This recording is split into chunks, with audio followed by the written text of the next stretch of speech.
Uh, Introduce yourself. Tell us a little bit about yourself in a couple of words. All right, my name's Justin Sisely. I'm a filmmaker slash builder slash bunch of other stuff.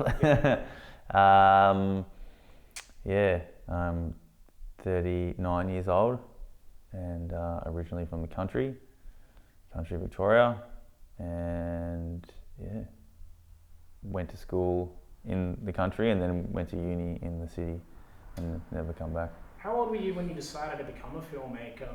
I was pretty young. I reckon, I'm trying to think.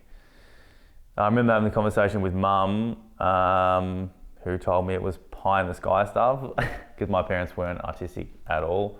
My grandparents were, but not my parents. So I reckon I would have been, it was well before I was 18, so I would have been maybe 13 or 14. Yeah, and I was initially writing, really. I don't think back then we had VHS, but I never messed around much with VHS. I do remember the camcorders and stuff, but I never filmed anything. I wrote a lot all through ever since I was in primary school. That's sort of that's where the idea to tell a story sort of come about. So that's what it was about for me, is telling a story. And when did you decide to pursue it at uni? It took a while because I went because I did did apprenticeship. I left school when I was like 15 to do a building apprenticeship. Then I completed that. Then I went back to school. So I went and because I left so young, I had to go back and do 4 year 12 subjects. So I'd qualify to go to uni. So I did that, and then I went to uni after that. So it was really only when I went to uni to do filmmaking. That's the whole point I went. So I think I was mature age. I was like 25 or 6. Yeah. Yep. I think 26 actually. When I went, I might have been a fraction older. So I think I finished, I had that leave of absence when I was like 30. Yep. Yeah. So, yeah. But I'd made films before that. Yeah. So before any study at all, I did a feature straight away. So the first thing I ever did was a feature. What age did you do your feature? It's 2004, so I was 24. And what was the feature? It was about mates in a small country town, Sale, because that's where I was at the time. So that's what I had access to, and that's I hired local people, local actors, and used the equipment. I had equipment, so I used all of that, and just my friends helping me. Yeah, but I did a proper audition process. We auditioned heaps of people. We had a thing in the paper, in the local paper. They call out all the auditions, and that local paper actually followed the whole thing from start to finish. Yeah, because we had a big opening. Because it got into a film festival, and we had a big opening where it was packed, like 450 people or something, packed out the Sale, whatever it was. I can't remember the name of it now. Yeah. Do you feel even to this day that, because growing up in Reservoir for myself, when I went to acting school and I went to film school, and even in today, just in the industry, I don't find as many people from my side of the tracks in film and TV or even theatre. Do you sort of feel like there's a sense of duty for where you grew up to sort of promote that and tell that story and represent the town where you're from? There was no one there. I didn't know anyone else who did film. I left shortly. I never liked where I grew up. I always disliked it. So I was probably I didn't want to be associated with it. I think that's why I left at an early age. Because I think I was around that age. I had left and then I went back. It's when I went back that I did the movie. So I left when I was like 21, 20 maybe. Then I went back. That's when I did the movie. But I never really liked it there.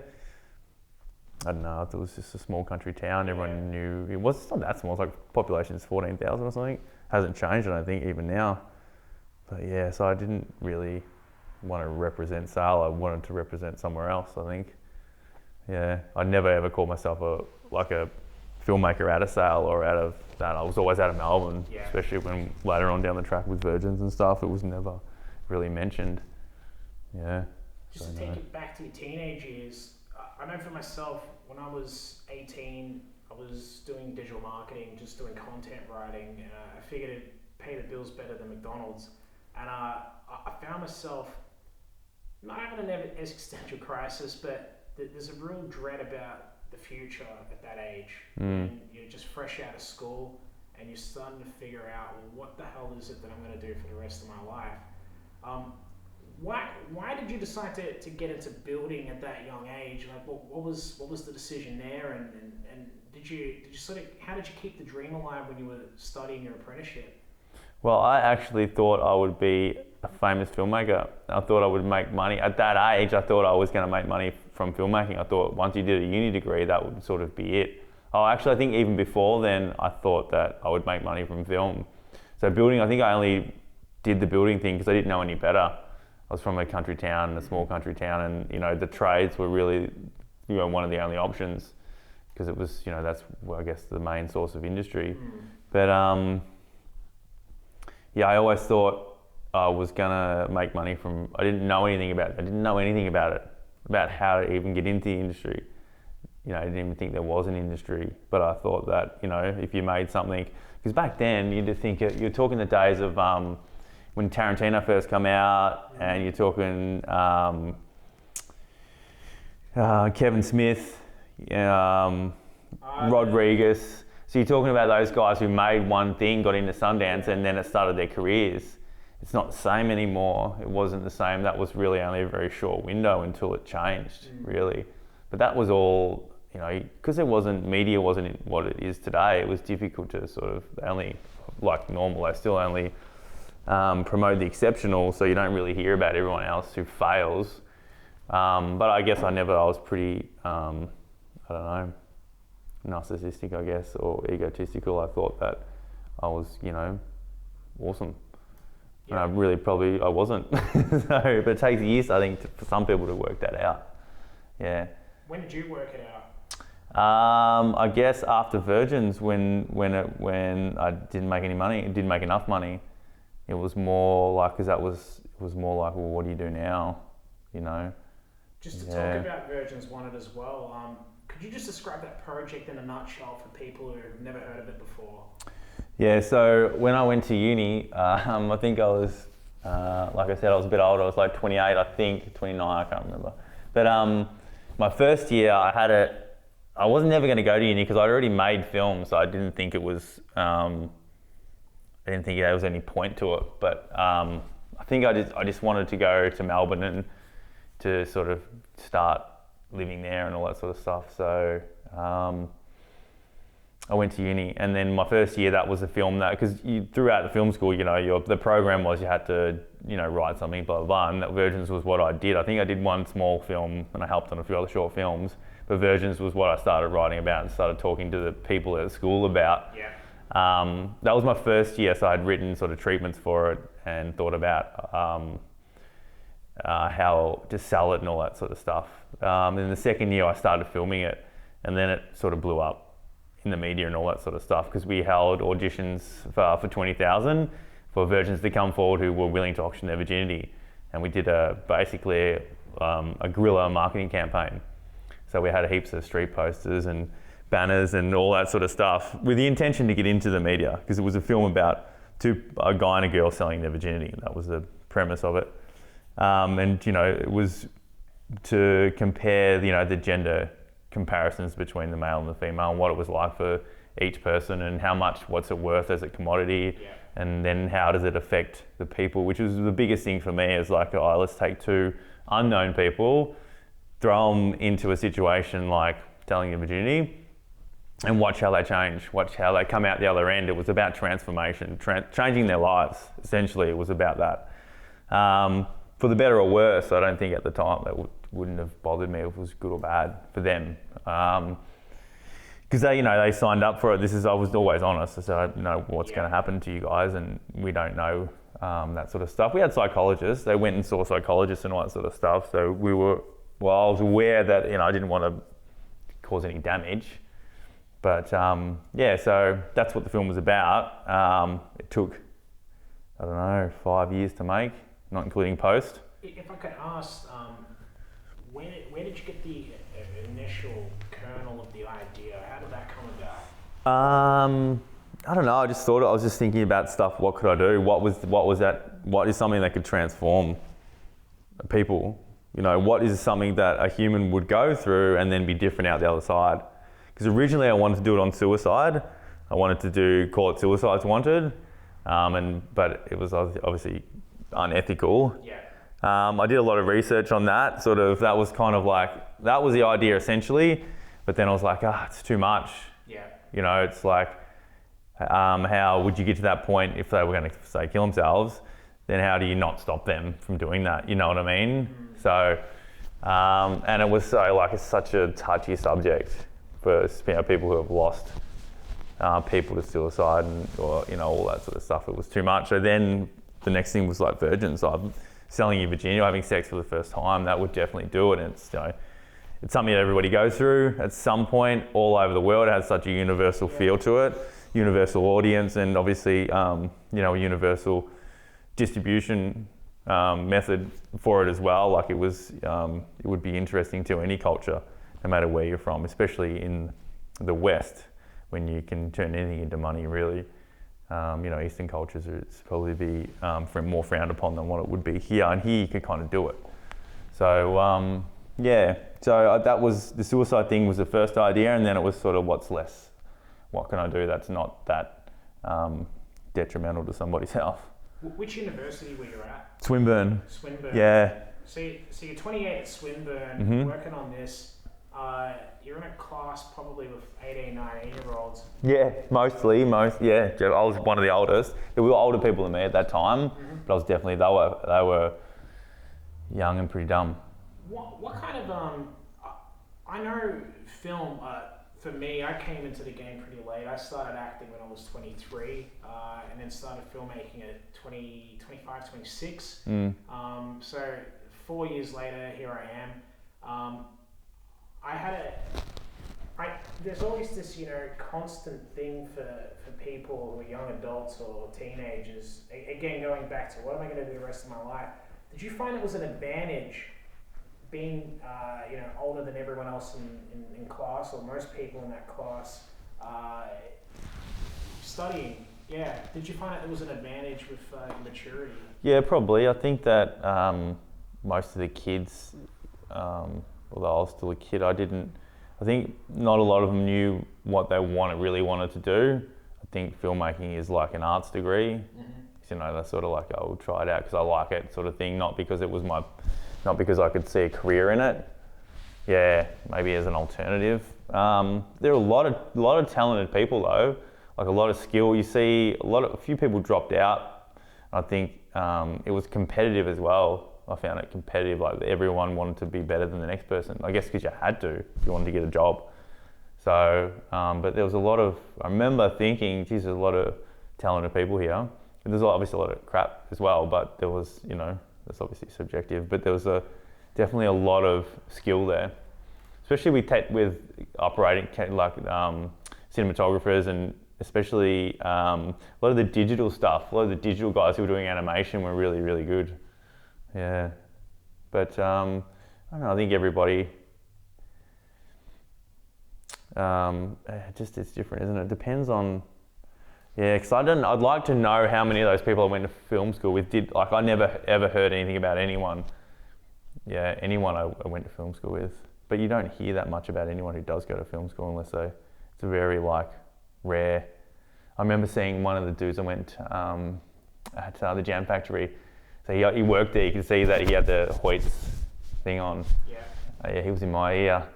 So he obviously used his degree to get a job at Hoyts, which I don't think would be that uncommon, I went to SAE for a single trimester. I ended up dropping out because I was getting more work filming outside of school than I was at school, and the quality of the projects were pretty bad. Just, everyone's learning, etc. But if I look back in retrospect and I have a look at a lot of the people I went to school with, unfortunately a lot of them have dropped off. They just don't make films now, and they've only recently just graduated, and I would have been 25 when I first started, but I felt like I've made the most of my time there in that short window because I knew that it wasn't for me. In your time at Swinburne, were you working? Yep. What were you doing? Were you working as a builder? Mm-hmm. Yeah, as a carpenter. Yep. Do you find that helped you out and meant in some way, or it gave you an advantage over other filmmakers at Swinburne there? I think it's harder, obviously, because you got to work and study. I think that's hard because I think I was still working maybe 35, 40 hours a week still and doing the study thing as well. And it's definitely difficult to split your time and be productive at both. You're sort of half-half. So it's difficult, but you still, I was at that, I had to earn money. I wasn't living off my parents or, I was at that age where I had to earn money. So it was harder, but I think people who become successful usually become, whether it's filmmaking or building or whatever, they generally become successful regardless of what their work genre is. You know what I mean? I think that, like yourself, or it's the people who don't give up. It's the people who keep working at it, and it's the people who can handle failure, because that's the hardest thing, I think, is to take a massive failure and then progress from that in the same field. Yeah. A lot of people, they just don't have the mental capacity to do that, to realise that, life's hard, life's a slog. Yeah.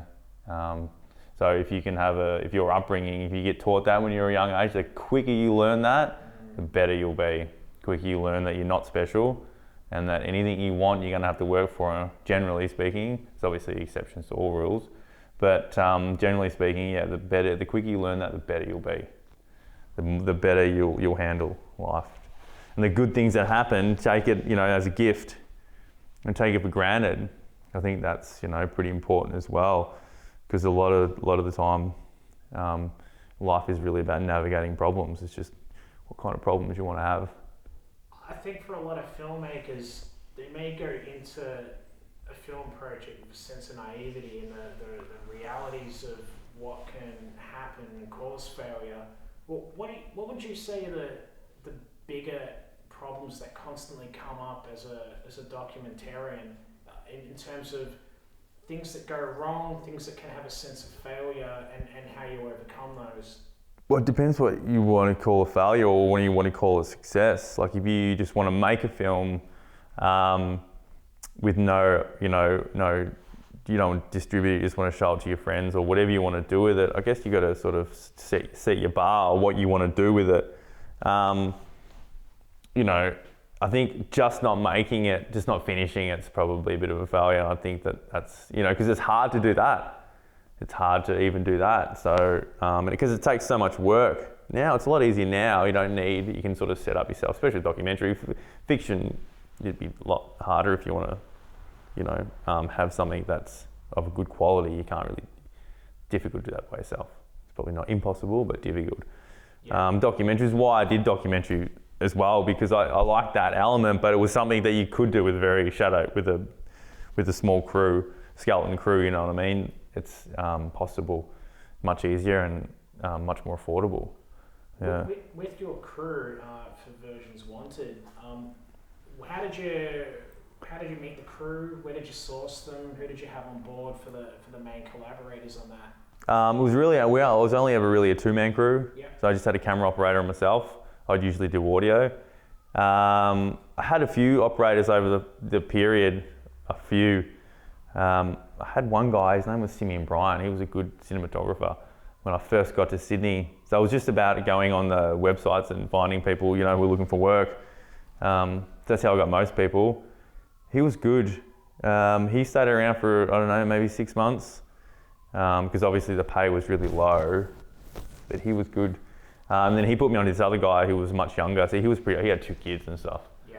So I think it was difficult for him to invest a lot of time into it with, the potential of not getting any reward for it ever.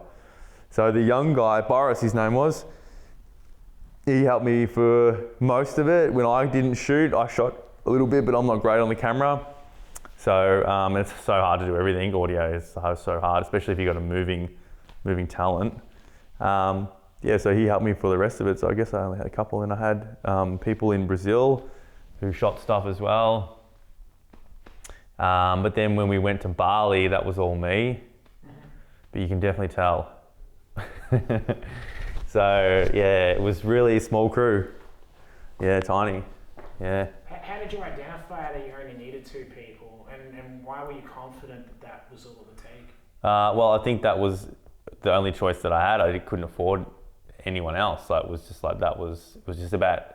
A lot of the times it was just about getting the footage, just get it, because we didn't have, because that cast was moving around so much, because we had to go from, we were around different countries, so it was difficult to, to do that. Yeah. Do it well. Yeah. And as a director, what kind of qualities do you look for in a collaborator?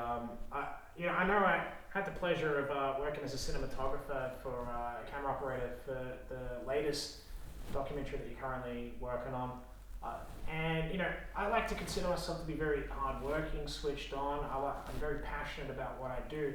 And my question would be, to re-ask it, so what specific qualities do you think the ideal collaborator would be in that you look for? Definitely what you said, for sure. I think you want someone who is passionate without question, and who cares about what they're doing and cares about what they're doing with you as well. I think that's critical, because if they don't, then they care, and then they don't get the shot. They're not interested in getting the right frame or all that sort of. They just want to get paid. You definitely don't want people. In the same with building, you want people who care about what they do. I think that's number one.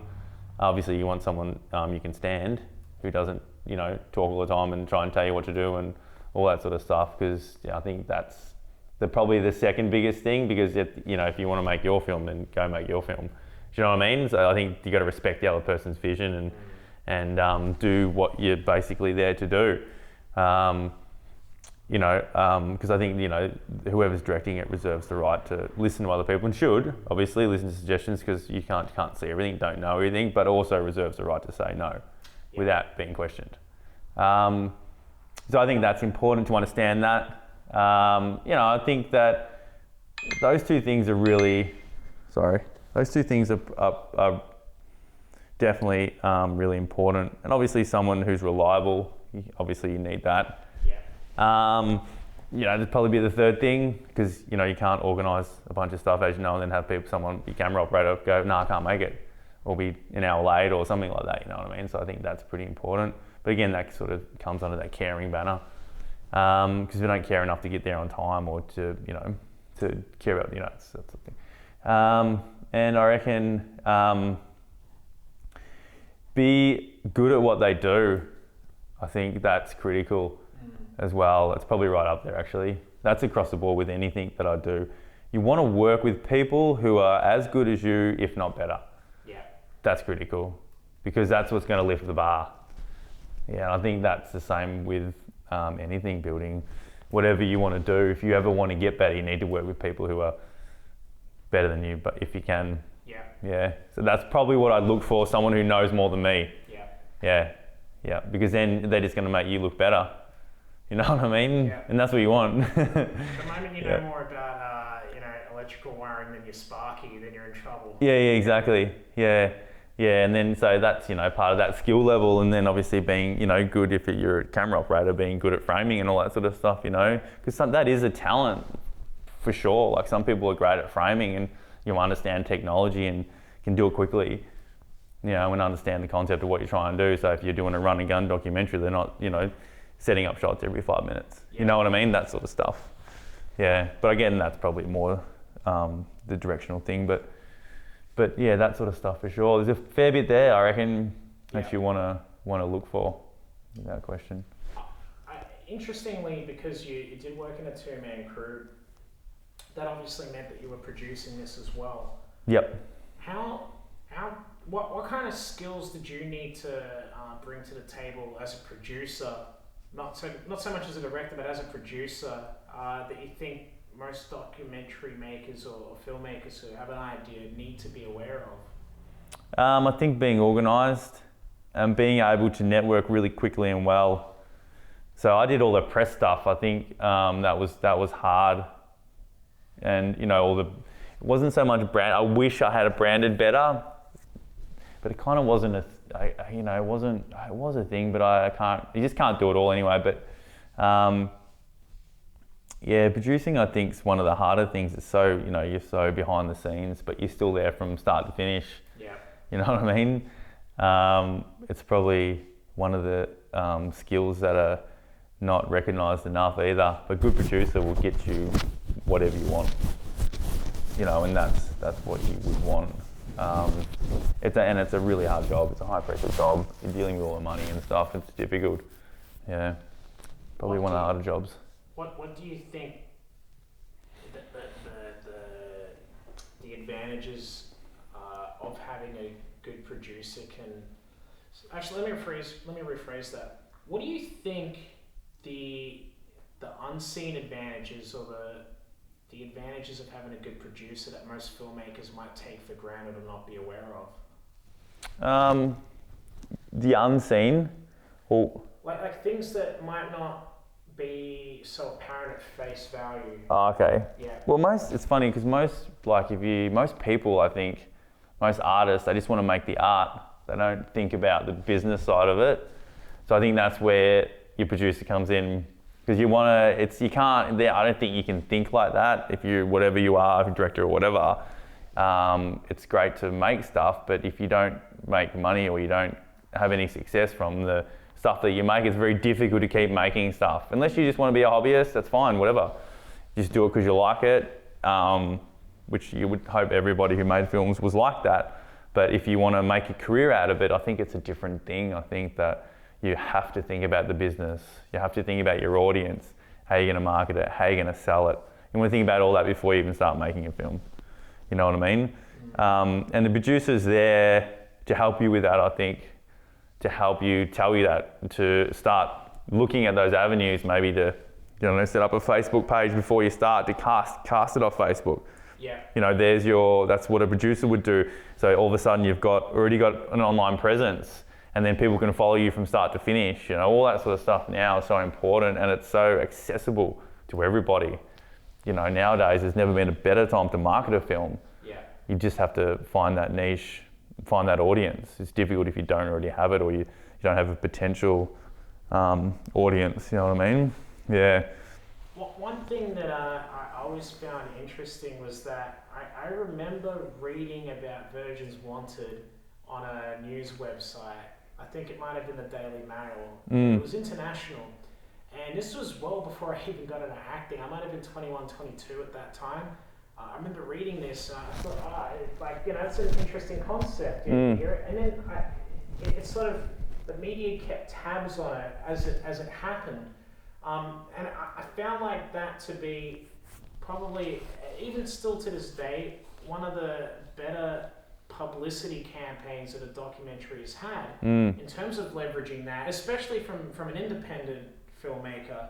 How did you leverage that ability to take a topic like this that has a bit of slightly shock value and then translate that into media attention and exposure? I made friends with a couple of the journalists who took a real liking to it, so we always stayed in touch. Was one of the critical things. If I could also ask as well, so where did you meet these journalists and how did you develop that relationship with them? So when I was at uni, the guerrilla marketing campaign stirred up a little bit, but then we would, I'd get my friends to call up the Herald Sun and stuff and say that there was someone, this guy tried to make me sell my virginity. I auditioned for this film, so I just make up a story that was kind of like, the Herald Sun would run. Yeah. And they did, they would run that story.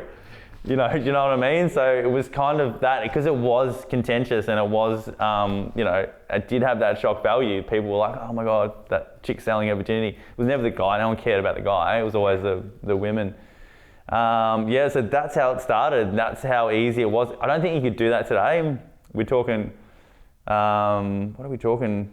2008, I think the media first started. Because I don't think Virgins is up there with in terms of marketing or in terms of press, it's up there with your Making a Murderer. Probably not as big press-wise, but we were definitely huge internationally. we did media for months on end, months. If you were to count up how much we did over the course of the film, it was endless. I remember getting up and doing stuff with the cast at like 3 o'clock in the morning. We're going into studios and doing stuff, and we were on Sunrise, every radio station you could think of. Yeah, we did a lot for something that wasn't even made yet, something that was in the process of, and I think that was part of the appeal as well, because it was something that the media could follow. So I could follow this story, and then when the auction started, that's when it really started. Yeah, it was every day. We were like doing stuff every day for ages. It's really interesting you raise that, because I think a lot of filmmakers and documentarians, they get caught up in the filming side of it when really it's an event. There's this, as you mentioned this quite a few times, the exceptionalism of going out and finding 2 people who are virgins and auctioning off their virginity. That's an event. The documentary revolves around that event, but the documentary isn't the event. The documentary is capturing the event. Yeah. Yeah, it's sort of like, a bit of a pendulum. You grab the metal ball and you swing it, and then it develops that momentum there. How crucial do you think that added momentum was in getting this successfully made? I think that was everything, to be honest. I think it was unfortunate we didn't have a product at that time, because I think it would have been a lot bigger then, because then by the time we went to post, it was years later before it got released. But that's definitely what helped sell it. That was always my intention. That was always what I thought. That's the whole reason I did the media, because I knew it would help sell the documentary. I knew it had international appeal, and I knew that off the top of that media, we could sell it. Yeah, so that was my marketing, that was my sales pitch really. Yeah. And then it was just based upon the content. The content was, luckily, it was good enough. Yeah, I think it was only just good enough, but it was good enough to sell anyway. So yeah, so I think that was critical to that. This is funny, I'm just thinking about now. I remember getting up in the morning, I remember like going through the emails like in days, and you would just be like interview requests, like just pages. Wow. Yeah, from everywhere, all over the world. Yeah, I couldn't keep up with it all. Which countries? Well, everywhere. It was everywhere, because the chick was from Brazil. I think Brazil, it was even bigger. She was a household name in Brazil by the end of it. So it was huge, a lot from Brazil, and the guy was from Russia. So it was quite a little bit in Russia, not so much. A lot in the US, and obviously a lot here. What the main countries. What were their 2 names? Katerina and Alex. How, obviously this is a documentary that revolves around 2 people's journeys, so they're very significant in their importance to the documentary. What was the process of finding those 2 people? It was hard. How did you go about doing that? We did the 20,000 up front, not up front, it was 20,000 after completion, obviously. I think that put a lot of people forward, but the press helped the most, helped bring people forward. So as soon as people would come forward, people still come forward today. Like now I have people still, on daily. So it's still, because it still runs. I have another website now. I set up a dating thing where they can do it themselves. Right. So it's an whole automated thing where they can, if they want to do whatever they want to do, where they sell, it's like Patreon, where they go on, create an account and that sort of stuff. That runs, because it had so many people all the time. How many years are we talking after it? Every day. Yeah. You know what I mean? Thousands and thousands of people who want to auction their virginity over this course of period of time. So anyway, they go on their website. So that still happens now, but it was only after the media it was a bit after. I think it was more so after the film, really. I think that was probably more. Initially, it was hard. Is that a business that you've set up? Yeah.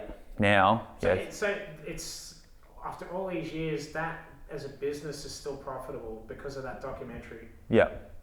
Makes more money now. I think the film still makes more money now than what it ever did, I think. That's incredible. Yeah. Well, because it's something that it probably won't take a while to age, because it will always be a thing, I think. Because it's, virginity is, I guess, pretty sacred to the individual, but it's something that everybody goes through, so it's so relatable. Everybody has their own experience and remembers the first time that they did it. I don't think, although they, obviously always sell sex, but But I think when it's a one-off, I think it's completely different to doing it, every day. In terms of, was it Katarina and Alex? Alex, yeah. What were the qualities that made you decide to go ahead with those two as your choices? At the time, that's all I had. Right. There wasn't I didn't have a choice because so many people pulled out. You haven't seen it, have you? Oh, you got to watch it. You haven't seen? Have you seen the doggo? I'll send you a link. You can watch it. I've seen snippets. Yeah. So most of the people would start, and this is why it took so long, and they would pull out. Yeah. They would get to a certain point, especially when they got in the press. They always thought they could do it. Oh, it's gonna be awesome, blah blah, but they couldn't because then they had to face the backlash from their parents. As soon as their parents found out, they were out. Right. So Katarina come forward, and then she was in Brazil, so we had to get her to Australia to shoot it, which was really difficult, right. Especially because we were in the press. So she got sent back a few times. We got her to, firstly they wouldn't give her a visa, and then we got her to New Zealand, and then they stopped her at the border and they said they sent her back. She never got in the country. So then I got her to Bali. I said, okay, so where's somewhere you can go where they're not going to stop you? Bali. And then from Bali, I got her to Australia. Right. Yeah. And that kind of touches on that concept of fail that we were just talking about before, like being persistent, not giving up. What was spurring that? Was it, the fact that you've made this commitment? There's obviously financial commitments that you've made. You've sort of you've thrown a gauntlet out. You've got your reputation at stake. Like, well, what's going through your head at that time? And you've got the government knocking her back. Yeah, we had the Attorney General in Brazil wanting to shut everything down. I remember we had a lot of heat from the police because they were calling it prostitution, and I was like a pimp and stuff. So yeah, we had heat from everyone. I remember getting a letter from the someone in Victoria said that we couldn't do it, which is why I went to New South Wales. Right. Because they said they would just come in and arrest us arrest me anyway for doing it, for prostitution reasons, for soliciting prostitution or something like that, some sort of legislation. New South Wales, it's legal. Victoria wasn't at the time, so it's different state by state. Did you have any fears that it could affect your reputation and also your business? Well, I didn't have a business then, so it was. No, not really. I believed in the story. I believed in that the story was good. I think it was. I think it still is. I think I just believed in it blindly. I believed that it was going to win. It's what I wanted to do. I was pretty strong-minded. I wasn't easily persuaded. So. Which are probably other qualities that documentarians should have as well. Yeah, for sure. Yeah. You want to commit to it. Be certain of what you're doing, for sure. And I think you want to be ready to fail. I was not ready to fail. I was not ready to not be able to do that, as a job. I think, you know what I mean? Because I remember thinking at the time, what am I going to do next? I never really thought that often. It was just get this done. You know what I mean?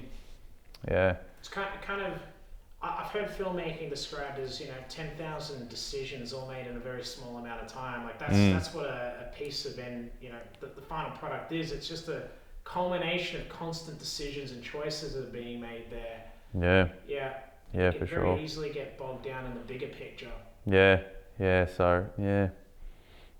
And what was there a specific point that you knew in your heart of hearts that this actually does have it's got something to it. It's got that X factor that people are gonna go out and flock to see. I think it was when because I was talking to ABC, and when I went in there and then they offered me a deal on the spot sort of thing. Wow. It was kind of then.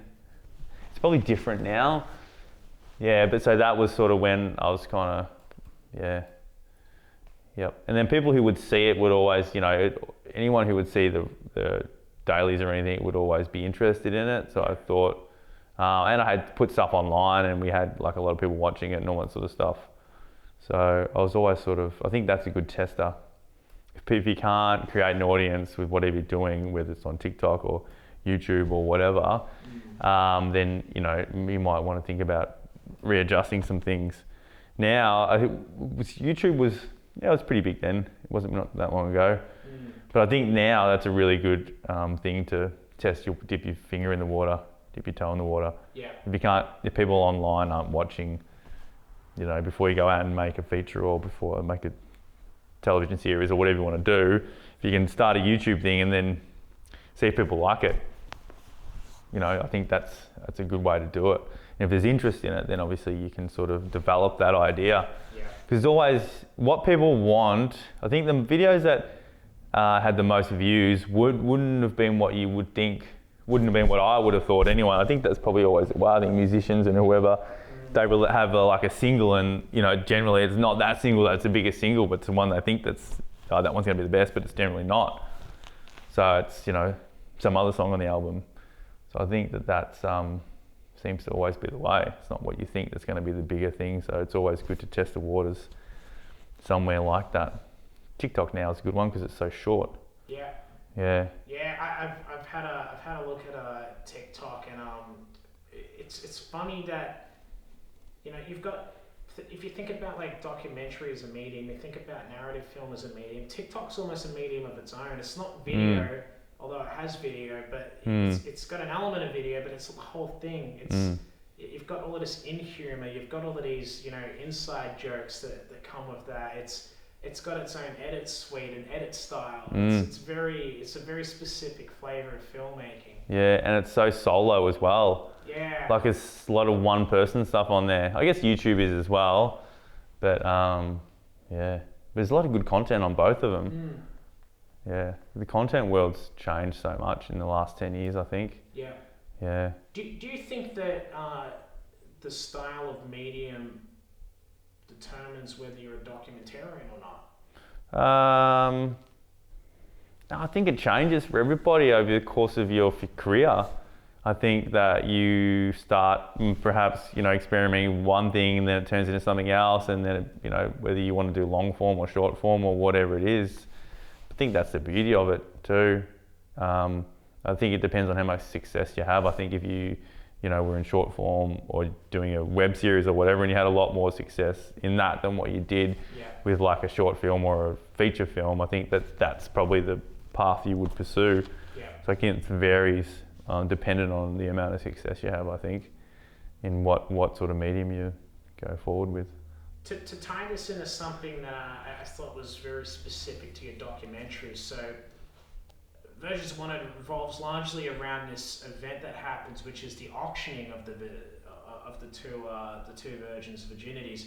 How do you think things like TikTok and Snapchat and Instagram would have influenced that big event if you had redone it in the modern day? Yeah, I think you could have definitely reached more people. I think across all those different platforms. I think that would have been. I think it would be better to do it now. I think it would be, especially if you had someone who was doing a digital marketing. Because imagine the reach you would have across all those social platforms. So it was sort of only YouTube and sort of Facebook, really, the two that I used back then. Instagram was only just coming around. So I never even had it. I think it does now, but I never did then. So it was just before Insta it was, not right on. When was that? When was Insta? It was like 14. Like 2014, sort of. I remember it sort of being around 2012, and then really? It blew up thereafter. Yeah, I could be wrong. It was somewhere around then. Yeah. So Did you have a live stream of the auction? No, because that was my gold footage.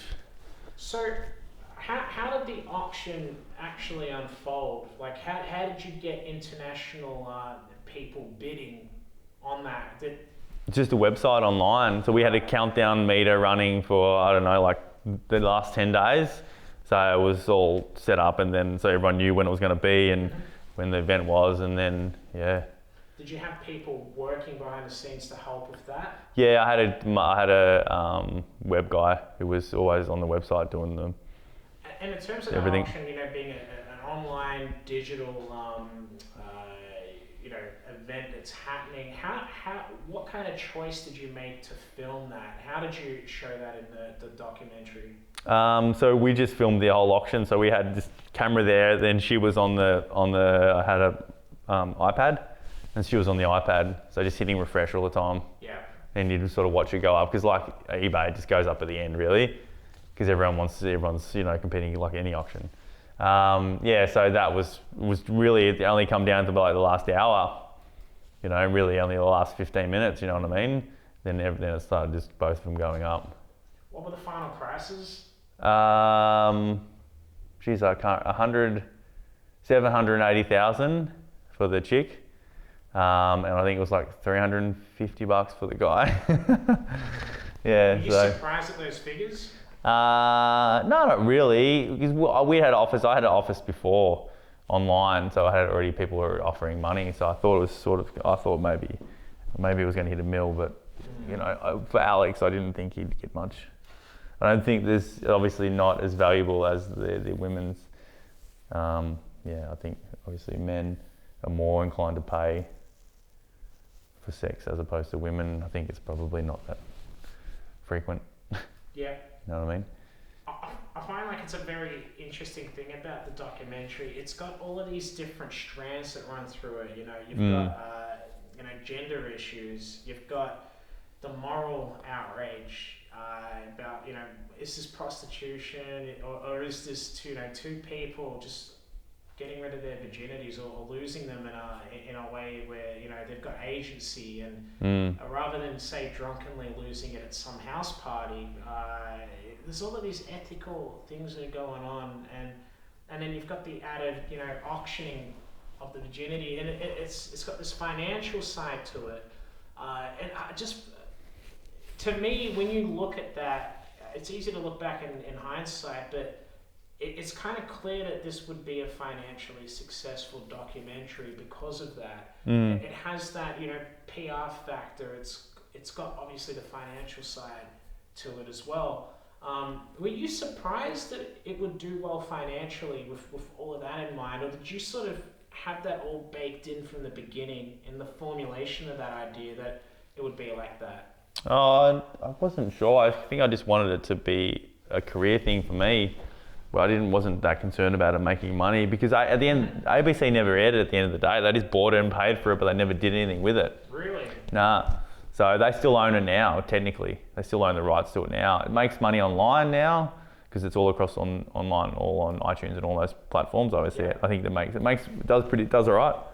For documentary, like I know, places like Netflix only give you $5,000 for it's made a dickload more than that, you know what I mean? So it's, because they don't pay much for doco, not unless it's huge. Right. But doco never makes much money, not in terms of distribution. It's about selling it to different territories, across different platforms. But nowadays, if you can do it yourself, like if I should not have used ABC and just done it myself. You know what I mean?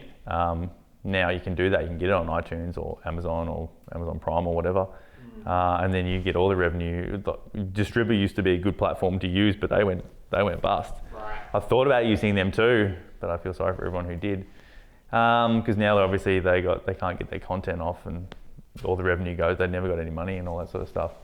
But yeah, back to what you were saying before. So not only what Virgin is about that, it's a coming of age story, which is the most critical part of it, because you see those people, because it was over 5 years, you see them grow up, and obviously throughout the film, especially in the media and stuff, they change, they grow up, they change, and then obviously at the end of it, after having sex, it's different again. It's part of their life, and it's because it was such over a long period of time.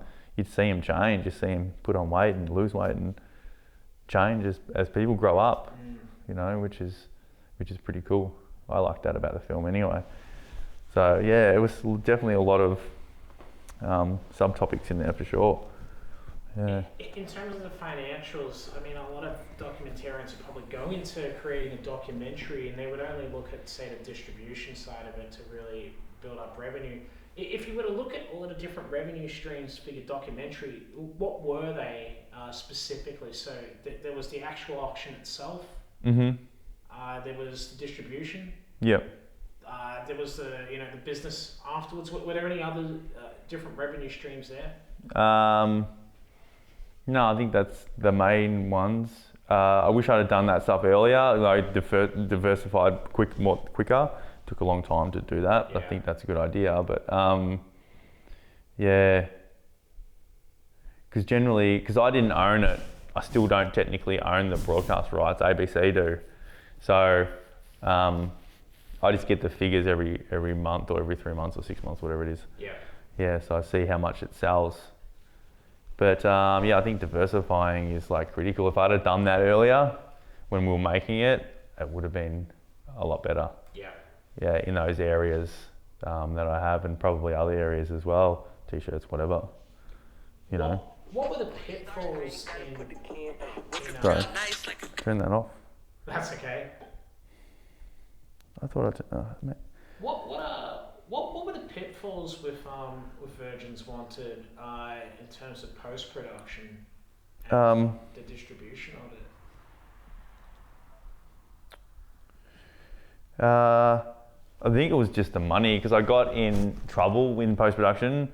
What exactly happened? So I went into, because I had no money left. Well, I had the advance from ABC, so I think I had 30,000 or 35,000 or something. So I went into the, because I was back in Melbourne, because I come back to Melbourne at this point. And I went into, I wonder if I can name them. I might not be legally allowed. That's okay, yeah. But anyway, I went into a production house and said where I was at. I said, this is where I'm at, this is what I've got. I need to edit this film for ABC by this date. And they're like, yeah, no worries. We can help you. I'm like, sweet. So we did it. That's what we got. That's how we finished it. So then I employed an editor. I paid him a little bit, not much, and I gave him 5% of the film, film sales, or whatever the timeshare, whatever it is, not timeshare. You know, when you whatever it is. And he became a mate of mine, and then they started, when we'd done, they started sending me these bills, like huge bills, like $60,000 bills. And I'm like, what's this? I can't pay that. That film hasn't sold yet. It hasn't made this money back. And they're like, no, it doesn't matter. You got to pay it. I'm like, how am I going to pay that? So then he got a judgment against me. The guy who owned got a judgment against me. I should have fought it. I didn't, because I didn't have any money. I couldn't, at that point I didn't have any money. Yeah. So then I had a judgment which meant he can bankrupt me without he can just do it. He would have spent, to do that alone, 12 to 15,000, just to put me in that situation where I couldn't do anything. And then years later, we ended up settling for I paid him all the money I had, which was like 20,000 or something. The rest of it went to audio, which was another house, which we didn't seem to have any problems with, who were awesome. So I ended up, and then I paid him, we settled for another 15,000. So, I got screwed, because I just didn't get any legal advice. It was bad, and it's so much pressure too, as I thought he was going to bankrupt me, and then I couldn't have gone out and done the building thing. I would have been stuffed, you know what I mean? For something that, at the end of the day, we were using his computers, and we were doing it in between everyone else who was there, and there wasn't really anybody there anyway, and we did it in, wasn't even that long, a few months, you know what I mean? And we're, using a computer that you go buy at a store for $5,000 set up, you know what I mean? Yeah. And he bills me for 60 grand at the end of it. So it was, I was just really soured everything a bit for me after that. You know what I mean? Do you think it was sort of a predatory thing that he did with that malice and taking advantage of? I think that he had done it before, because I know someone else who went in there who he did the same thing, who he ended up getting more money off, because then, or other he takes the profit of the film. You know what I mean? The guy's got heaps of money. We're not talking about someone who's poor. He's got 4 Porsches. You know what I mean? So I don't know. I just, it was such a bad experience. It was just shit. And then it's, So just to go into that, you've spent, years of your time working on an idea, and then just for, not even a moment of weakness, just a moment of, this is the situation, I'm going to make this film, I'm going to get it completed, this is what we're going to do. Then this comes over and blindsides you, in the aftermath of all of that, and also obviously the legal process taking its toll. How long did it take you to get over that? And philosophically, when you look back at that time, how did you move past that? I think it was hard. I think it's still hard now. I think that's probably why I never made anything else straight away, because of all that problems I had. And then ABC not airing it as well because it was too controversial. That was all like, because that was all at once, and it was like, oh, I've done it all for nothing. You know what I mean? I've done it, But at the end of the day, I think it was, I think still like ego-wise, it was hard, and it was hard with lots of ways. Because you think, oh, was it worth it? Was it worth going through all that sort of stuff, spending all that money, and do you know what I mean, and all that sort of stuff? But at the end of the day, I think if that's probably the most thing that I'm at this stage of my life the most proud of. Because anyone can go build houses and do what I do it every day. You know what I mean? That's not really that important. But no one could do that. So I think that, if I was to die tomorrow, I think that would definitely be one of the things that I'd be most proud of for sure. Even though I didn't make really any money from it in terms of what it cost in the end. Not yet anyway, who knows? Who knows? But yeah, so I think money aside and all that sort of stuff are still one of the best things that I've done, which is why, I will eventually make something big again. But I think that I wanted to establish myself financially and all that sort of stuff, so I don't rely on it, because I wouldn't do the same thing twice. I'd never make the same mistakes twice. You know what I mean? So that's why I went and did the other stuff, created the building stuff and the business and all that sort of stuff, so I can not have to worry about the one less thing to worry about. You know what I mean? As long as you've got a roof over your head and a little bit of money in the bank, you can sort of move forward from there. I think Slash said in his autobiography that being in a band was almost like being homeless with a guitar. I feel the same could be said with filmmakers. It's like you've got $45,000 worth of film and lenses, and you're living in your parents' house, or you're living in a share house, etc. What do you think the advantages are in not pursuing it as a full-time job? Because obviously, to do a documentary, it doesn't have to be a 9-to-5 commitment. It's a project that you work on. It's got a start date, it's got a finish date. You can revolve your life around it, or you can time manage it better so your lifestyle works with it. What do you think do you think it's crucial now to do this as a full-time thing? And what are the benefits for you personally? Not being so financially tied in with whatever you're actually doing. You've got another business that you've got to decide that can, fund your next project potentially. I think as long as you're happy doing what you do, I think that's probably number one thing that's most important. It's definitely hard to do both. It's hard to do one thing well in your life, I think. Generally for most people, some people can function at a high level and do lots of things well. But generally speaking, it's difficult to do one thing really well. So I think your time is split between, making money and then making, film. But I think if you really enjoy what you're doing, I think that's most important.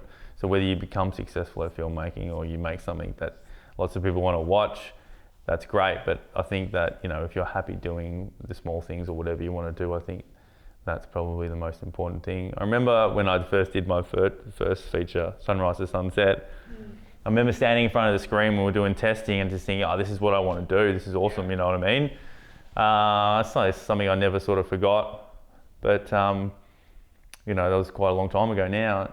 But I think that, I don't know, I just think it's good to do the things that you love to do, music or film or whatever it is, creating some sort of art, if that's what you like. I think that's important. I think making money is secondary to that. It should be, but the world that we live in, you need money. It's unfortunate, but you do. So especially with film, currency, cash almost becomes like the palette that you paint with. Yeah, exactly. But if you look at people, I think it's hard. You look at people like, like the Duplass brothers, or people like that who punch out like, with low budget films, a lot of low budget films, you know, it's possible to do it. Like, but I probably wouldn't have the confidence to give it all up to pursue that. I just don't think I'd ever be able to do that, because I think it would be a mistake. Because what's your backup plan? You know what I mean? For me, I think it would be alright if you didn't mind being poor. I don't want to be poor. That was like, for me, that's kind of number one. I don't want to be poor. I want to have stuff, you know what I mean? I don't want to be working like I work now when I'm 50. Yeah. But first you can't. Then what are you going to do? Go on the pension? You know, I just don't want any of that shit. So I think if I didn't want that so much or be like that, then I would definitely do film full time. But I think that's for me a priority. Is I just don't want to be poor. Yeah. Yeah. If you had your time again making that with, say, the Virgins. finances you have now and the age and the perspective that you have now, so, you know, transport you back in time and you did it all over again, what do you think would be different? Mate, it's a good idea. Why couldn't I do that anyway? It'd be so much better to do now. I'd be so much more capable of doing it now. I wonder what would happen. I wonder if that's possible. It'd be so much easier for me now because I've got thousands of people who would do it. Yeah, that's true. Social media exploded in that time, and there's almost like a sense that everyone considers themselves a celebrity on social media. And there's people on Instagram, Snapchat, even TikTok I've never heard of, but have like millions of followers, and you just would not know. Yeah, I wonder. Yeah. It obviously, it would be easier, so much easier to do now. I think I'd have such a better product. Imagine doing something the second time around. Imagine how much better it would be. Yeah. It's a good idea. Maybe I'll do it. That's all I'm known for anyway in the press.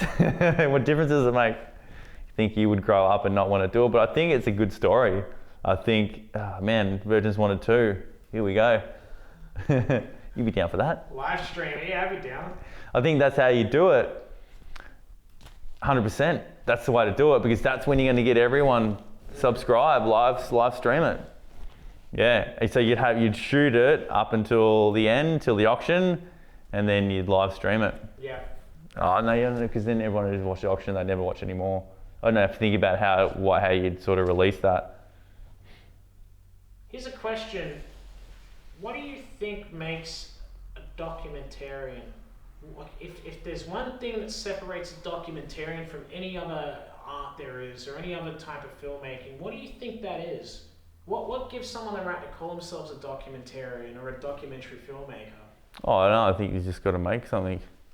Make a documentary and call yourself a filmmaker. Yeah, I don't think you necessarily have to be successful. It's just someone who wants to tell a story. Yeah.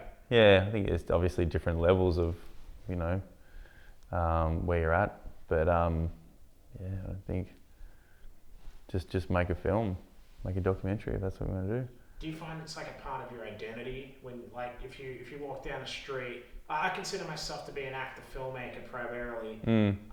It took me a long time to it took me a while to get comfortable with that title, because this level where you're an amateur, and eventually there's this professionalism that comes through it. But that to me took a lot of time to earn that. Do you find like it's a part of your identity in that regard? I think once it would have been. I think it probably makes you a little bit more interesting as a person. Yeah. For sure, and I think that's personally probably what you're attracted to about it. Not so much now. I don't think. Not like it was when I was younger. I think it was probably important then, but now not so much. Yeah. I think it makes you sound a bit more interesting. Maybe if you tell chicks that, they'd be like, but I don't think they really care. I think people, no one really cares. Everyone's on their own course, you know what I mean? I think people definitely admire it. But then, you generally hang out with people who are similar to you, and your friends are part of, your personality as well. So I think that, you pick the people that, you're close, you like, or you have things in common with. So I think perhaps it does in that form, because you use it as a form of connection. Yeah. Do you know what I mean? So I think that's probably how you would think about it, probably why as well, you know, because it's unlikely you're going to go, for example, if you're a filmmaker, go be friends with an investment banker. You know what I mean? You're probably don't have that much in common. Who wasn't interested in any form of art, just money or something, you know. So I think, you know, in that sense, I guess it becomes part of your identity, for sure. Yeah. With Virgins Wanted coming to a close and that chapter of your life done, and the years preceding, how long did it take for you to get into a new project as a filmmaker?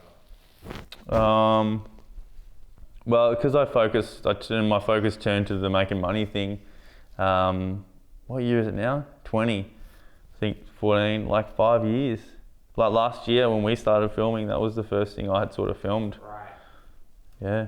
In that time, I mean, I've had breaks from acting where it's lasted perhaps, 10 months. In those 5 years, did you feel disconnected from filmmaking? Did you feel like a sense of loss? No, I felt like a failure. Right. Yeah, more than anything. Yeah, and then I felt like I was kind of not being true to myself as well. I kind of felt like, I had spent so much time doing that most of my life, most of my adult life making stuff, and I had that sort of break. But I think I definitely felt like a failure, for sure. I think that was the biggest thing, and that was the hardest thing to overcome. Yeah, I definitely didn't bounce back from it, no way. I think, and that was mostly because of the legal stuff. It was nothing to do with the film, obviously not airing it. I thought that was obviously a bit of a hit, but it was more the legalities of it. It was more the fact that it nearly made me bankrupt, that it could have made me bankrupt. I think that was the thing that were hurt the most. That, that I felt so deceived by that, by the people.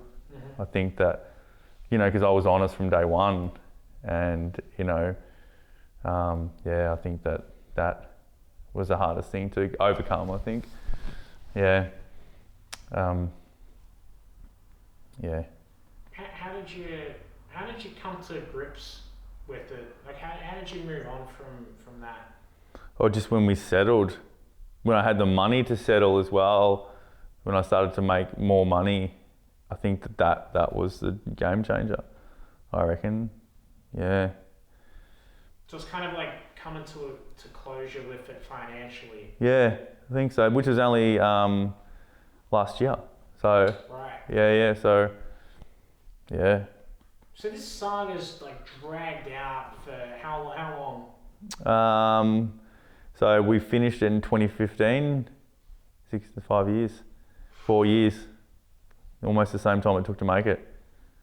I have a sense that, I've only ever worked on documentaries as a cinematographer. I've had 3 credits to my name for documentaries, but I have a real sense that unlike features, they can just take forever, like longer. They've just got bigger commitments. You can make, documentaries independently far easier than you can with narrative films, because you don't have to spend so much time setting up lights, art, props, blah blah blah, all of that.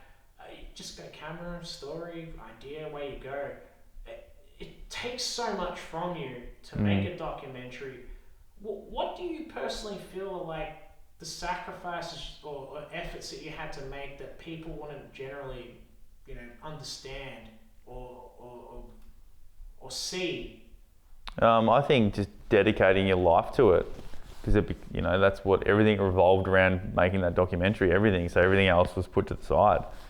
So I think that's a tough thing about it. It'd be good if it didn't have to be like that, but cause it just had to be like that. It's the only way I could do it. So, I had to sort of work and then shoot and all that sort of stuff. So everything was around that whole documentary. So family and stuff, I never, and they obviously they didn't like it much, because all the press and all that sort of stuff. Yeah. The family name, and my parents are pretty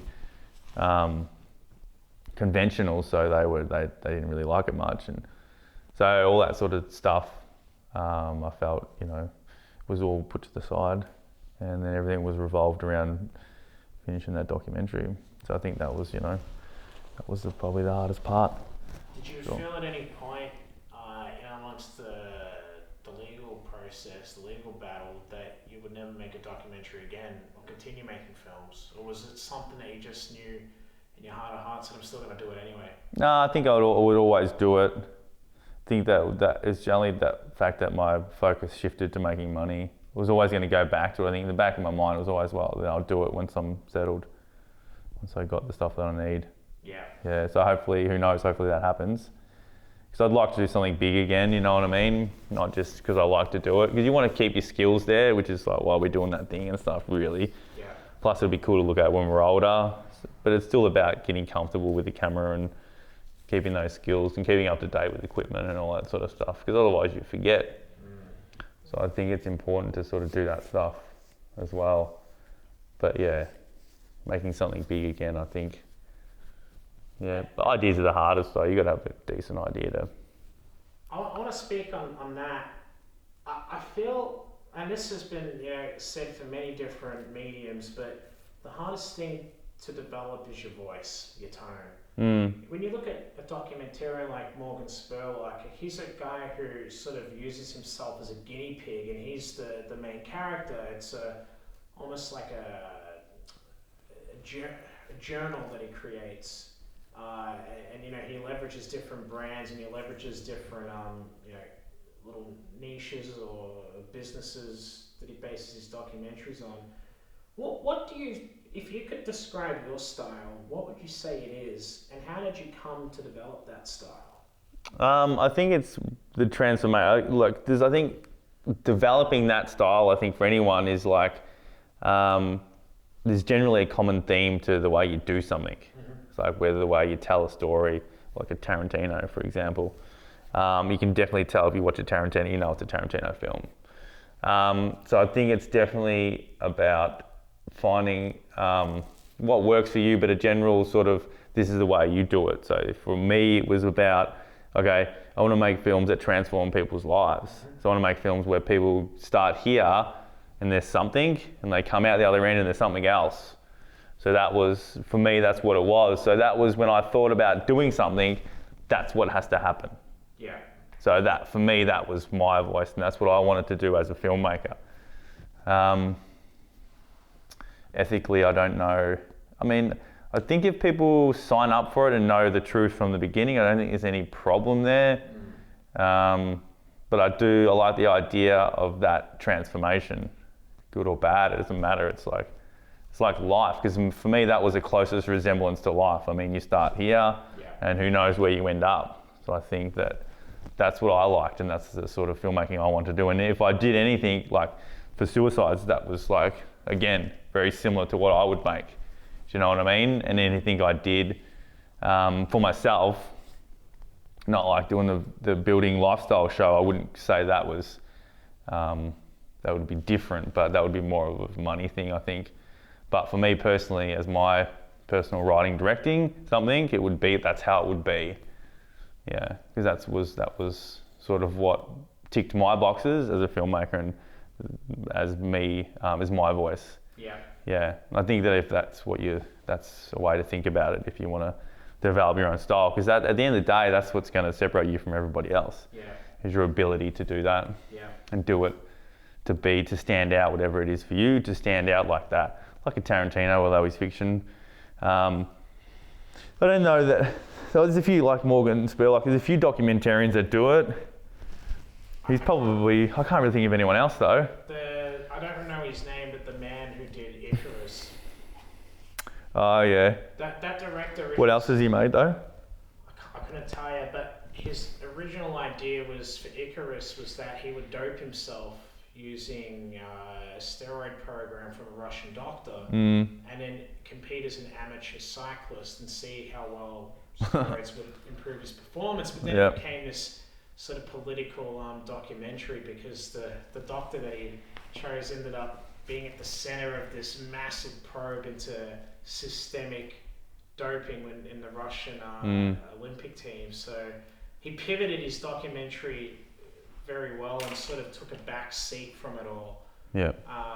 And then in that way, it almost became very similar to the Edward Snowden documentary, where they were filming that inside of a hotel when it all went down. with the papers that he released. But yeah, very interesting. I do again another thing that I think is super crucial for documentarians, and you've mentioned this a few times. It's the idea, the fact that we only tell stories about the exceptional. We've got to find that, or we tell something that's mundane, but find that exceptional angle. How do your ideas come to you? Like, is it something that you sit down and go, I'm going to come up with this idea, or is it just life happens and you just get gems like that? No, I think they used to come to me a lot more than what they did. Maybe that's because I was doing it more.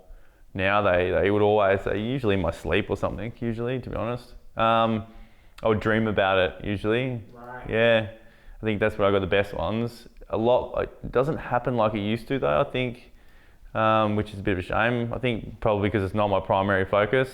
I was always thinking about it back when I was at uni and stuff, so I'd always have heaps of ideas. But now I think about, obviously, the other business and stuff like that, so I generally don't dream as much as what I used to either.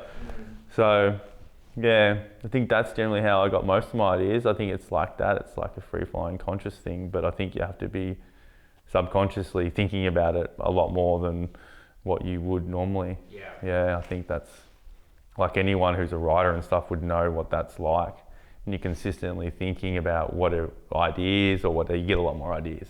Just train your brain that way, and I think that's probably how to do it. After Virgins Wanted finished, what was the next project that? Well, it was going to be Suicides Wanted. Okay. So I went back into that sort of straight away too. Right. Really, before the league, because it was a time a little bit there before legal stuff started getting serious. So I went started going to groups with people who were mentally ill. Which kind of turned me off it as well, because you see, I never you've obviously heard about depression and all that sort of stuff, but until you go to those groups, that's pretty heavy. It still kind of didn't really turn me off, but I met my partner at the time. It's not my partner anymore, but she was real turned off by it. I think she sort of pushed me away from it, because it would have been one of those things that it would implicate people who you were close to, because that's pretty controversial. But still, you still wouldn't write it off now, because that's like, it's so in line with my voice, that premise. Yeah. I think it would be awesome content. I don't think it would be great if people killed themselves, obviously, but I think my idea was, if you had enough people, someone would eventually probably do it. It's just they're going to do it regardless if you're filming them or not. Obviously, you'd want to show the good and the bad. You'd want to show the people who overcome it and how they overcome it. I think that would be critical. But obviously, suicide's a pretty big thing, not publicised in the media much, because I think that might lead to other people doing it. I'm not sure what the ethical standpoint is there from a journalist's point of view, but it's hard to come up with those ideas. And it takes balls to make that shit. It does. Because people are going to critique the shit out of it. People are going to say it's wrong, all that sort of stuff. But I don't know, I like that. I kind of like that. I like the way that you're going to bring that sort of topic into conversation, which it probably needs to be. I don't think it should be something that's not written. I don't agree with that. I think that, being depressed or having anxiety or whatever, I think it's a part of life. I think you need to know how to deal with it without it crippling you. You know what I mean? I think that's pretty important. I definitely feel like being an artist has helped me with my depression and anxiety an immense amount. Just untold ways that I couldn't necessarily pinpoint, but it's vital for me now to just express myself creatively. Even with interviews like this, it gives me a sense of well-being and hope, and something to look forward to in the next week when I've got another one lined up, etc. Yeah. I definitely agree with you on that. Yeah, I think that's just keeping you busy with something you're passionate about. I think that's a key part to life, is feeling like you have a sense of purpose. Because I think that is like a lot of people, like you probably know a lot of people that don't know what they want to be in their 30s. They just fall into something and then they do that. You know what I mean? Like, you're lucky, we're lucky, and any artist who's passionate, really passionate, knows what passion actually means, to live something, to live your passion. I think that's a critical part to definitely having a healthy mind, without question. Yeah, for sure. I think if more people like that, they didn't have to be passionate about filmmaking or arts, but just passionate about something. I think there'd be a lot more happier people out there, for sure, without question. After Suicides, once it got postponed, what was the next project that you worked on? Well, I just not much after that, nothing. Which is why we started. When I found you, that was next. So I just got to keep my skills sort of intact. Have you come up with a title for it? White Fella. Yep. Yeah. The one that we're doing. Yeah, White Fella. Yeah. Could you talk a little bit about that idea? Like, what inspired that, and then what's the core synopsis of this documentary? It was just about my white middle class friends who were really entitled. Like what we're talking about, who don't really. Some of them have a passion. Well, they all have a passion, but they're all entitled, and I think that again, it's sort of in my line with what the things that I do. It ticked a few boxes. It wasn't controversial, which is probably, which is why it's, that's not great. But anyway, it's a bit boring. Yeah. So, but it does. It's like it represents life. I think that is another critical thing for me. One of my boxes is art has to represent life. So it has to. In its subtext, it has to be like, all right, so how do these guys? So it was an idea about my not middle-aged, my 30s friends who were like getting married, having kids, just working their normal jobs, but they want something else. They want freedom, or they want money, or they want more than what they have. And they have heaps, most of them. I think for being in the film, you had to have a house, and you had to have a decent car with more than one car. And they all got that. Yeah. But they all want more, they all want free time, and they all got these other ideas, and there are other things that they want to do. And it was kind of about starting them off at a time in their life when they're going to change something major. I think Kieran was having a baby, and my other friend's getting married, other friend was changing career and all that sort of stuff. And then to sort of go there each year and see their progression. You know what I mean? So I think that's highly relatable, as most people have this ulterior motive behind living, some other purpose, you know what I mean? And they generally never ever do it, because they get caught up in the living part too much. Do you think that there is some element, because you're a builder and you're also a documentarian. I myself, I do digital marketing, got the acting and then filmmaking. What do you think separates you from the subjects that you film? Do you think there's any correlation between their journey and you, or do you think that there's something that separates that, and that you have this, but you also have that passion too? No, I think we're exactly the same. I think that's why I could do it and get away with it and call it White Fella. Right. Because we're all exactly the same. We're all entitled, want something that we don't have, always want more. When you're sitting in the middle, not at the top or the bottom. Yeah. You know what I mean? But I guess that's what pushes everybody forward, the idea of more. Otherwise you'd stay stagnant. Do you think that there was any specific reason with now being then being the perfect time to go ahead with that? Yeah, I think it's because you're at that age when you do have those milestones generally in our society of getting married, having kids, those sort of things, and then what happens to your ideas outside of that, and following the status quo of being middle class and having those things, which is not, and then obviously their relationships as well. They're at that point where they get married, but then soon enough you'll see that do they get divorced, all that sort of stuff, you know what I mean? Yeah. So over the course, because some of them will, it's like 2 and 3, so it's going to happen, and we got 5 people, so 3 of those people will more than likely split up. You know what I mean? So who knows? But definitely one of them will, without question. You would have to think statistically anyway. Yeah. Who knows? But so all that sort of stuff. So it'd be interesting to see him in 10 years. So if we keep doing it once a year for 10 years. But I think that's great. That's another one of my things in documentaries. I think any great documentary generally shows time over time. We're not talking we're talking years. Because I think that's gives it so much depth. Just seeing people change. It's kind of like wine. You let these things develop, and then they start to have little, accents, and they age very well. And you're right. Time is an important ingredient of documentaries. Any great documentary, look, Making a Murderer, or any of those ones, the Tiger King. I want to ask you about that. What did you think of Tiger King? Oh, it was good. Yeah. I think that is far stranger than fiction. Yeah.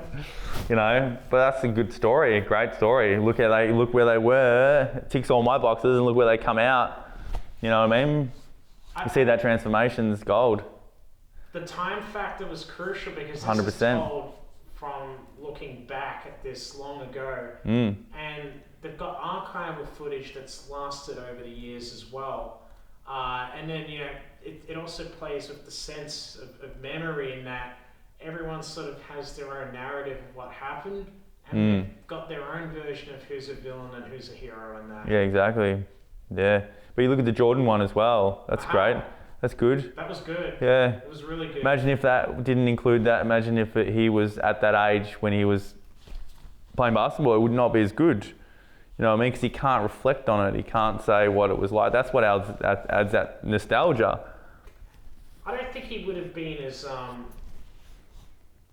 I don't think there would have been a sense of truthfulness, because when you're still caught up in a competitive game like basketball, I'm a mad NBA fan. I think there's this element of bravado, and you want to discard your fears and not admit weakness, because it doesn't actually help you win a championship. It doesn't help you become a better competitor.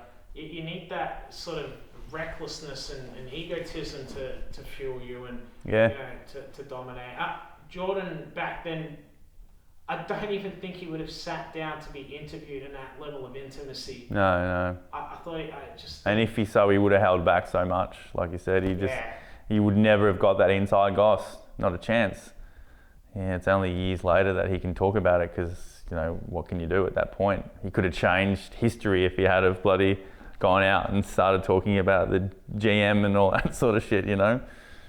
I thought it was interesting too how popular that documentary came, and the coronavirus pandemic has obviously fueled that a lot, because basketball shut down, the season's suspended. They don't know whether it's going to come back or not. There's an absolute thirst for basketball content, and this was the first thing that came through that was NBA related that people could latch onto and consume. And I found it very interesting that they didn't release all of them at once. They drip fed them 2 at a time over a week after a week, and it's caused this stir in on say Reddit. I'm part of the NBA subreddit. They've been talking about Michael Jordan for fucking weeks now. It's just constant, just different stats and different tidbits and trivia. I know most of them, but there's a new generation that is getting acclimated to his feats, and there's even an audience that haven't even seen Michael Jordan play. Now they've seen this documentary, and now they're getting back into it. There's this level of influence, I think, that... Just to touch on this very quickly, we'll wrap it up soon. Documentarians sometimes... they don't see how much they influence people and the world at large. There's this element that, we're influenced and we create things, and that's true, but documentaries really have the ability to transform and change people's lives, their behaviour. The audience as well, you mean? Absolutely. Absolutely. Yep. How do you think you've been influenced by major documentaries that you've watched? I'm probably a harder person to influence, but I definitely think, trying to think of one. Was there a standout from your childhood or teenage years? I think they more stick with me, so I'm not sure. I think if you remember it after you watch it for a long time, I think that you were influenced by it in some way, and it probably influences some of the, who knows, some of the conversations you have that lead to other things that lead to another idea, that whatever. I think that it's all part of that. Yeah. But I think fiction is as well, for sure. I think that anything that you remember, I think more so when you're a bit younger because you're more influenced by media. When you get older, I guess you've seen a lot by that time, be less influenced by it. But I definitely think from a young age, you're highly influenced by a lot of the things that you see and a lot of the things that, you might like or relate to or can see yourself as or want to be, you know what I mean? I think that, you're definitely motivated. It's probably one of the teachers that you have, I think. When you get older, it's a bit different. I think that they still stick with you. Maybe they give you ideas to do stuff or something like that. I think you influence more so by that than anything else, and just by talking to people about it, I think. In terms of Virgins Wanted, how do you think that's influenced people? It's definitely influenced the people that were in it, who went through it. If I could ask, how have Alexi and Katarina, how have they changed since then? I didn't have much contact with them after the film because I had had enough of them by that time. So Alex used to call me, he probably calls me once a year. Right. Yeah, I actually haven't spoken to him for a while because I was like, I just can't do it. But I think that they definitely would have been influenced by it. But I also think that it's something that they would have missed, because I think it was something they'll never forget. They'll look back and think that was a time in their life that they, that was kind of, I would hope that it was important to them, you know what I mean, in a good way. But people who watch it, I think just entertainment value, I guess. Obviously by the emails that I get still, I think it obviously influences a lot of people, who want to. Have there been any standout emails from the audience that have watched it that, kind of stick out in your mind in terms of feedback that you've gotten? We got death threats way back when, but that was like, aside from that, most people were like, wanted to sell their virginity generally, still, like, they wanted to do it. Did you get any emails from other filmmakers? Yeah, heaps. People who wanted to come and help and all that sort of stuff. Right. Yeah. Got lots of emails, all that sort of stuff. Yeah. It's definitely a strong legacy because, some people release their documentaries and don't even have an audience thereafter. So it sounds like, just going back to that question of, whether it was worth it or not, it definitely seems like it was. Yeah, I think from a learning point of view, for sure. I think something that I'll always be proud of. I think just alone, there's not that much I can't think of much more in my life that I'd be or will be as proud of as that. Maybe if you have kids and stuff one day, obviously it'll probably change. But in terms of like the art, pretty cool. What kind of advice would you have the documentarians now who are beginning, or maybe even have an idea in their head and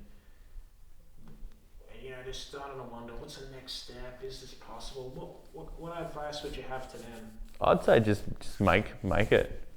Just make something. Maybe don't make your best idea first, but start making things, get better at your craft, and get ready. Then just train yourself in the art, and then make it. Then don't put all your eggs in one basket.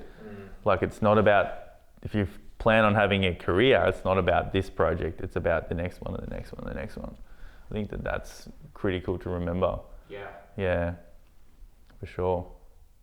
Finally, I just wanted to rattle off a few fast answer questions to you. So, favorite documentary? I don't know. Making a Murderer? Yep. Yeah, probably. Most influential piece of media? Like, what do you mean, film, or what area? Anything. Could be, say, article, could be a novel, could be a narrative film. Probably the Art Matters sign on Punt Road. Okay. When I saw it when I was a kid, it's still there now, I think. You know what I'm talking about? No, what is it? So, Bridge Road, in a train. Just after that, on the side of a wall, there's a red background, and in the middle of it, it's got Art Matters. It's been there for a long time. I have to have a look at it. Yeah, I saw it when I was like, I must have been young, like 13 or 14. Yeah, and I think it's still there today. Yeah. It was there last time I went, which is only not that long ago. I'll have a look next time. Next time you go, it's up on the right. Yeah. On the white brick. Yeah. Best piece of advice you've ever received?